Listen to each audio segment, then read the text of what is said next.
ಪಕ್ಷ ನಮ್ಮನ್ನು ಗುರುತಿಸಿ ಜವಾಬ್ದಾರಿ ಕೊಟ್ಟಿರೋದಕ್ಕೆ ಆಭಾರಿಯಾಗಿದ್ದೇನೆ. ರಾಹುಲ್ ಗಾಂಧಿಯವರು 2029ರಲ್ಲಿ ಪ್ರಧಾನಮಂತ್ರಿ ಆಗಬೇಕು ಅನ್ನೋದು ಎಲ್ಲ ಕಾಂಗ್ರೆಸ್ಸಿಗರ ಒಟ್ಟಭಿಪ್ರಾಯ.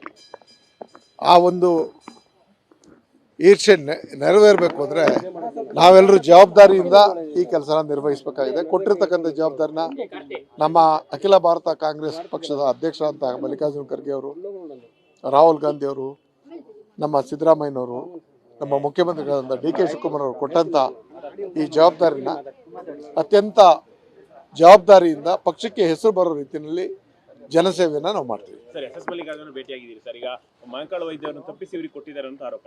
ಪಕ್ಷ ತೀರ್ಮಾನ ಏನು ಮಾಡ್ತಾ ಇದೆ ಅದು ನಮಗೆ ಗೊತ್ತಿಲ್ಲ. ಆ ತೀರ್ಮಾನಕ್ಕೆ ಎಲ್ಲರೂ ಬದ್ಧರಾಗಿದ್ದಾರೆ.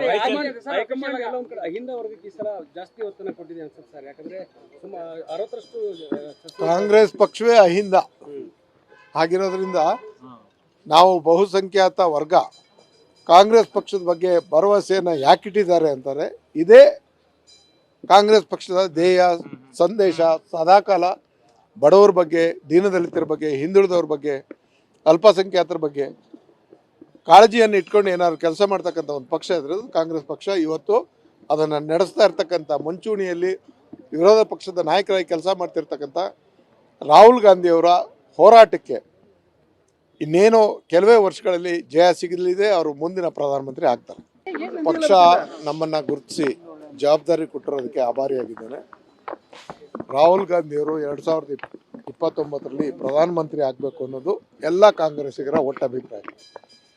ಆ ಒಂದು ಈರ್ಷೆ ನೆರವೇರಬೇಕು ಅಂದರೆ ನಾವೆಲ್ಲರೂ ಜವಾಬ್ದಾರಿಯಿಂದ ಈ ಕೆಲಸನ ನಿರ್ವಹಿಸಬೇಕಾಗಿದೆ. ಕೊಟ್ಟಿರ್ತಕ್ಕಂಥ ಜವಾಬ್ದಾರಿನ ನಮ್ಮ ಅಖಿಲ ಭಾರತ ಕಾಂಗ್ರೆಸ್ ಪಕ್ಷದ ಅಧ್ಯಕ್ಷರಾದಂಥ ಮಲ್ಲಿಕಾರ್ಜುನ ಖರ್ಗೆ ಅವರು, ರಾಹುಲ್ ಗಾಂಧಿ ಅವರು, ನಮ್ಮ ಸಿದ್ದರಾಮಯ್ಯನವರು, ನಮ್ಮ ಮುಖ್ಯಮಂತ್ರಿಗಳಾದಂಥ ಡಿ ಕೆ ಶಿವಕುಮಾರ್ ಅವರು ಕೊಟ್ಟಂಥ ಈ ಜವಾಬ್ದಾರಿನ ಅತ್ಯಂತ ಜವಾಬ್ದಾರಿಯಿಂದ ಪಕ್ಷಕ್ಕೆ ಹೆಸರು ಬರೋ ರೀತಿಯಲ್ಲಿ ಜನಸೇವೆಯನ್ನು ನಾವು ಮಾಡ್ತೀವಿ. ಸರ್, ಎಸ್ ಎಸ್ ಮಲ್ಲಿಕಾರ್ಜುನ ಭೇಟಿಯಾಗಿದ್ದೀರಿ ಸರ್. ಈಗ ಮಹಾಕಾಳ ವೈದ್ಯರನ್ನು ತಪ್ಪಿಸಿ ಇವರಿಗೆ ಕೊಟ್ಟಿದ್ದಾರೆ ಅಂತ ಆರೋಪ. ಪಕ್ಷ ತೀರ್ಮಾನ ಏನು ಮಾಡ್ತಾ ಇದೆ ಅದು ನಮಗೆ ಗೊತ್ತಿಲ್ಲ. ಆ ತೀರ್ಮಾನಕ್ಕೆ ಎಲ್ಲರೂ ಬದ್ಧರಾಗಿದ್ದಾರೆ.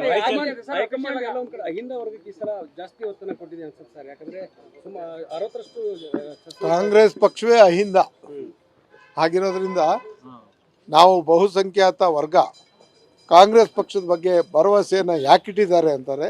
ಇದೇ ಕಾಂಗ್ರೆಸ್ ಪಕ್ಷದ ಧ್ಯೇಯ ಸಂದೇಶ ಸದಾಕಾಲ ಬಡವರ ಬಗ್ಗೆ, ದೀನದಲಿತರ ಬಗ್ಗೆ, ಹಿಂದುಳಿದವ್ರ ಬಗ್ಗೆ, ಅಲ್ಪಸಂಖ್ಯಾತರ ಬಗ್ಗೆ ಕಾಳಜಿಯನ್ನು ಇಟ್ಕೊಂಡು ಏನಾದ್ರು ಕೆಲಸ ಮಾಡ್ತಕ್ಕಂಥ ಒಂದು ಪಕ್ಷ ಇದ್ರೆ ಕಾಂಗ್ರೆಸ್ ಪಕ್ಷ. ಇವತ್ತು ಅದನ್ನು ನಡೆಸ್ತಾ ಇರ್ತಕ್ಕಂಥ ಮುಂಚೂಣಿಯಲ್ಲಿ ವಿರೋಧ ಪಕ್ಷದ ನಾಯಕರಾಗಿ ಕೆಲಸ ಮಾಡ್ತಿರ್ತಕ್ಕಂಥ ರಾಹುಲ್ ಗಾಂಧಿಯವರ ಹೋರಾಟಕ್ಕೆ ಇನ್ನೇನು ಕೆಲವೇ ವರ್ಷಗಳಲ್ಲಿ ಜಯ ಸಿಗಲಿದೆ. ಅವರು ಮುಂದಿನ ಪ್ರಧಾನಮಂತ್ರಿ ಆಗ್ತಾರೆ.